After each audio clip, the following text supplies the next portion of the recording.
Some children's programmes make perfect sense. Ludwig was not one of them. First shown on BBC One in 1977, the series followed a mysterious egg-shaped character who lived in a forest and spent his time helping the animals around him. That description barely scratches the surface. Ludwig wasn't an animal, a person, or even a machine. He was a sparkling, gemstone-like creature whose body could suddenly unfold to reveal almost anything required to solve a problem.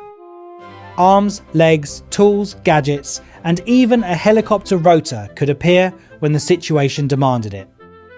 The series was created by Mirek and Peter Lang and consisted of 25 5-minute episodes. Unlike many children's programmes of the period, there was very little dialogue.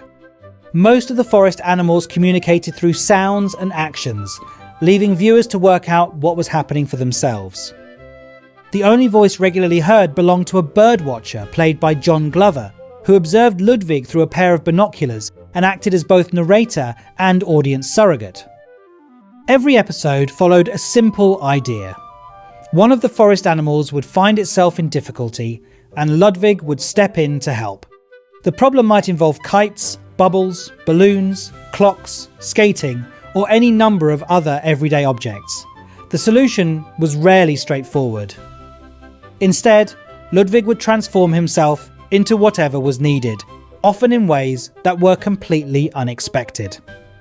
What really set the programme apart was its atmosphere.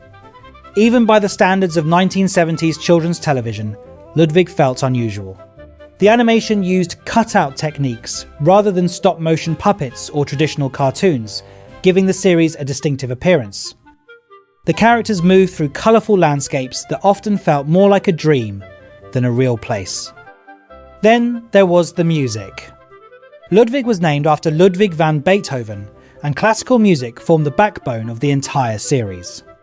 Themes and excerpts from Beethoven's work appeared throughout the episodes, while the opening titles featured music from his 5th and 1st symphonies. The programme ended with Ludwig performing the final movement of Beethoven's 1st Symphony during the closing credits. For many children, Ludwig provided an introduction to classical music without them even realising it. Behind the scenes, the production had surprisingly humble beginnings. Mirek and Peter Lang created the series in the spare bedroom of their London flat, filming the animation on 16mm film using a wind-up Bolex camera. Considering the limited resources available, the finished programme had an originality that helped it stand out from much larger productions.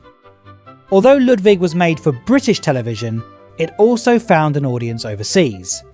In the United States, the series appeared as part of Captain Kangaroo, introducing American viewers to one of Britain's more unusual animated creations. Ask people who watched Ludwig as children what they remember, and you'll often get a similar response.